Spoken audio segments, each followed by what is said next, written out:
ನಮಸ್ಕಾರಗಳು. ರಾಜ್ಯ ವಿದ್ಯಾರ್ಥಿ ವೇತನ ತಂತ್ರಾಂಶದಲ್ಲಿ ಇಲಾಖೆಯಿಂದ ಶಾಲೆಯ ಒಂದು ಮುಖ್ಯ ಗುರುಗಳು ತಮ್ಮ ಲಾಗಿನನ್ನು ಯಾವ ರೀತಿ ಕ್ರಿಯೇಟ್ ಮಾಡ್ಕೋಬೇಕು, ಯಾವ ರೀತಿ ತಮ್ಮ ಪ್ರೊಫೈಲನ್ನು ಅಪ್ಡೇಟ್ ಮಾಡ್ಕೊಳ್ಬೇಕು, ಸೊ ಯಾವ ರೀತಿ ಕಂಪ್ಲೀಟ್ ಆಗಿರುವಂಥ ಪ್ರೊಸೆಸ್ ಇದೆ, ಹಾಗೂ ಮುಂಬರುವ ದಿನಗಳಲ್ಲಿ ಈ ಒಂದು ಮುಖ್ಯ ಗುರುಗಳ ಲಾಗಿನ್ನಿಂದ ಮುಂದೆ ಯಾವ ರೀತಿಯ ಕಾರ್ಯಗಳನ್ನು ಇಲ್ಲಿ ಮುಖ್ಯ ಗುರುಗಳು DD ಅವರವರು ನಿರ್ವಹಿಸಬೇಕಾಗ್ತದೆ.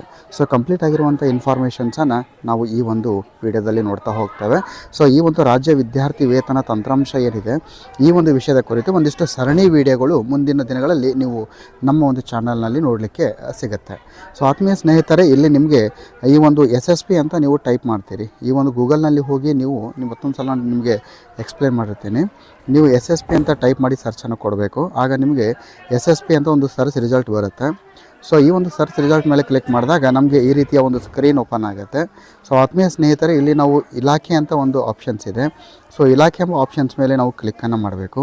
ಸೊ ಈ ರೀತಿ ಕ್ಲಿಕ್ ಮಾಡಿದಾಗ ನಮಗೆ ಈ ರೀತಿಯ ಮತ್ತೊಂದು ಪೇಜ್ ಓಪನ್ ಆಗುತ್ತೆ. ಸೊ ಅಲ್ಲಿ ನಿಮಗೆ ಬಳಕೆದಾರರ ಹೆಸರು ಮತ್ತು ಪಾಸ್ವರ್ಡ್ ಅಂತ ಇದೆ.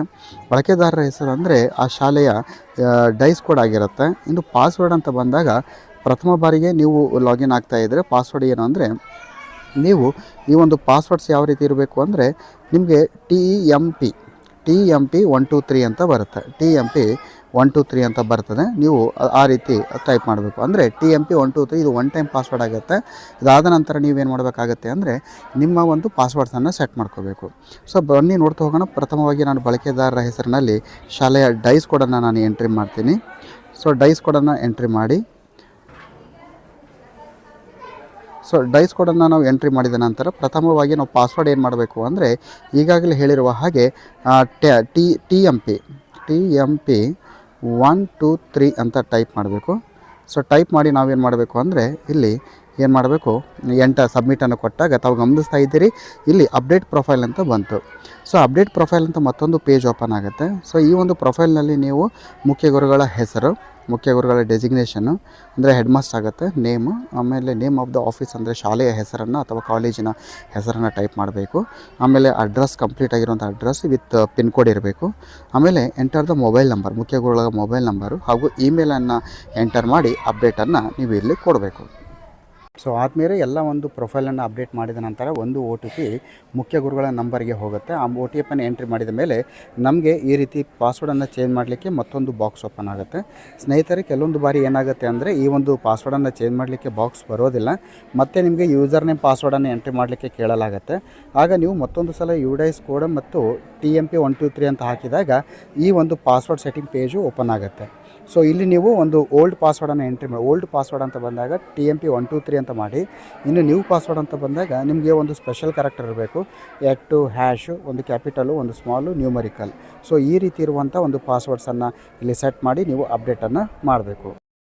ಈ ರೀತಿ ನಾವು ಹೊಸ ಪಾಸ್ವರ್ಡನ್ನು ಸೆಟ್ ಮಾಡಿದ ನಂತರ ನಾವು ಯೂಸರ್ ನೇಮ್ ಆಗಿರುವಂತಹ UDIS ಕೋಡ್ ಮತ್ತು ನ್ಯೂ ಪಾಸ್ವರ್ಡನ್ನು ಎಂಟ್ರಿ ಮಾಡಿ ಲಾಗಿನ್ ಆದಾಗ ನಮಗೆ ಈ ರೀತಿಯ ಇಂಟರ್ಫೇಸ್ ಬರುತ್ತೆ. ಸೊ ಈ ಒಂದು ಇಂಟರ್ಫೇಸ್ನಲ್ಲಿ ನಿಮಗೆ ಒಂದು ಮೆನು ಇದೆ, 3 ಲೈನ್. ಈ ಮೆನು ಮೇಲೆ ಕ್ಲಿಕ್ ಮಾಡಿದಾಗ ನಮಗೆ 3 ಆಪ್ಷನ್ಸ್ ಬರುತ್ತೆ. ಹೋಮ್ ಇದೆ, MIS ರಿಪೋರ್ಟ್ಸು, ಆಮೇಲೆ ಸ್ಟೂಡೆಂಟ್ ಸ್ಟೇಟಸ್ ರಿಪೋರ್ಟ್ ಅಂತ ಇದೆ. ಸೊ ಆತ್ಮೀಯ ಸ್ನೇಹಿತರೆ, ಇಲ್ಲಿ ನಮಗೆ MIS ರಿಪೋರ್ಟ್ಸ್ ಅಂತ ನಾವು ಕ್ಲಿಕ್ ಮಾಡಿದಾಗ ನಮಗೆ ಈ ರೀತಿ ಮತ್ತೆ ಸಬ್ ಆಪ್ಷನ್ಸ್ ಬರುತ್ತೆ. ಒಂದು Aadhaar not seeded student list ಬರುತ್ತೆ. ಎರಡನೇದು school and category wise student list ಬರುತ್ತೆ. Not applied in SSP. Not applied students list financial year 2024 apply now ಅಂತ ಬರುತ್ತೆ. SATS available versus SSP applied financial year 2024-25 ಅಂತ. ಫಸ್ಟ್ ಆಫ್ ಆಲ್ ನಮಗೆ Aadhaar not seeded student list ಸಿಗುತ್ತೆ ನಮಗೆ. So ಅದನ್ನು ನೋಡಿಕೊಂಡು ನಾವು ಫಾಲೋಅಪ್ ಮಾಡಬೇಕಾಗತ್ತೆ. ಎರಡನೇದು school and category wise student list not applied in SSP ಅಂತ ಇದೆ. ಸೊ ಅದನ್ನು ಕ್ಲಿಕ್ ಮಾಡಿದಾಗ ನಮ್ಗೆ ಏನಾಗುತ್ತೆ, students list who are not applied in SSP. So ಇಲ್ಲಿ ನಮಗೆ ಬರುತ್ತೆ. ಅಲ್ಲಿ ನಾವು ವ್ಯೂ ಅಂತ ಕ್ಲಿಕ್ ಮಾಡಿದಾಗ ನಮ್ಗೆ ಏನಾಗುತ್ತೆ, ಈ ಒಂದು ಇನ್ಫಾರ್ಮೇಷನ್ಸ್ ಏನಾಗುತ್ತೆ ವ್ಯೂ ಬರುತ್ತೆ. ಇಲ್ಲಿ ನಾವು ನೋಡಿಕೊಂಡು ನಾವೇನು ಮಾಡಬೇಕು, ಯಾವೆಲ್ಲ ವಿದ್ಯಾರ್ಥಿಗಳು ಏನೆಲ್ಲ ಒಂದು ಸ್ಟೇಟಸ್ ಇದೆ ಅದನ್ನು ನಾವು ನೋಡ್ತಾ ಹೋಗಬೇಕಾಗತ್ತೆ. ಇದನ್ನು ಪ್ರಿಂಟ್ ಕೂಡ ತೊಗೋಬಹುದು. ಸೊ ಇದಾದಮೇಲೆ ನಮಗೆ ಇನ್ನೂ MIS ರಿಪೋರ್ಟ್ನಲ್ಲಿ ನಮಗೆ ಮೂರನೇದು ನಾಟ್ ಅಪ್ಲೈಡ್ ಸ್ಟೂಡೆಂಟ್ ಲಿಸ್ಟ್ ಅಂತ ಅಪ್ಲೈ ನಾವು ಅಂತ ಇದೆ. ಸೊ ಈಗೇನು ಅಲ್ಲಿ ಕ್ಲಿಕ್ ಮಾಡಿದಾಗ ಅಲ್ಲಿ ಕೂಡ ನಮಗೆ ಒಂದು ವ್ಯೂ ಡಾಟಾ ಅಂತ ಬರುತ್ತೆ. ಅಲ್ಲಿ ನಾವೇನು ಮಾಡಬೇಕು, ಆ ಡಾಟಾವನ್ನು ನೋಡಿದಾಗ ನಮಗೆ ಇಲ್ಲಿ ಇನ್ಫಾರ್ಮೇಷನ್ಸ್ ಬರುತ್ತೆ. ಆಗ ನಮಗೆ ಇದನ್ನು ನಾವು ಎಕ್ಸ್ಟರ್ನಲ್ ಕೂಡ ಎಕ್ಸ್ಪೋರ್ಟನ್ನು ಮಾಡ್ಬೋದು. ಈ ರೀತಿ ನಾವೇನು ಮಾಡ್ಬೋದು, ಈ ಒಂದು SSP ಏನಿದೆ, SSP ಅಡಿಯಲ್ಲಿ ನಾವು ಈ ವರ್ಕನ್ನು ಫಾಲೋಅಪ್ ಮಾಡಲಿಕ್ಕೆ ಖಂಡಿತ ಕೂಡ ಸಾಧ್ಯ ಇದೆ. ಸೊ ಆತ್ಮೀಯ ಸ್ನೇಹಿತರೆ, ಇಲ್ಲಿ ಲಾಸ್ಟ್ ಒನ್ ಏನಿದೆ, ಸ್ಯಾಟ್ಸ್ ಅವೈಲೇಬಲ್ ವರ್ಸಸ್ SSP ಅಪ್ಲೈಡ್ ಅಂತ ಇದೆ. ಸೊ ಅಲ್ಲಿ ನಾವು ಕ್ಲಿಕ್ ಮಾಡಿದಾಗ ಅಲ್ಲಿ ಕೂಡ ನಮಗೆ ಒಂದಿಷ್ಟು ಇನ್ಫಾರ್ಮೇಷನ್ಸ್ ಬರುತ್ತೆ. ಡಿಪಾರ್ಟ್ಮೆಂಟ್ ಇದೆ, ಡಿಸ್ಟಿಕ್ ಇದೆ, ಅದರ ವೀವ್ ಡಾಟಾವನ್ನು ನೋಡ್ಬೋದು, ಡಿಸ್ಟಿಕನ್ನು ಎಲ್ಲ ಸೆಲೆಕ್ಟ್ ಮಾಡಿಕೊಂಡು.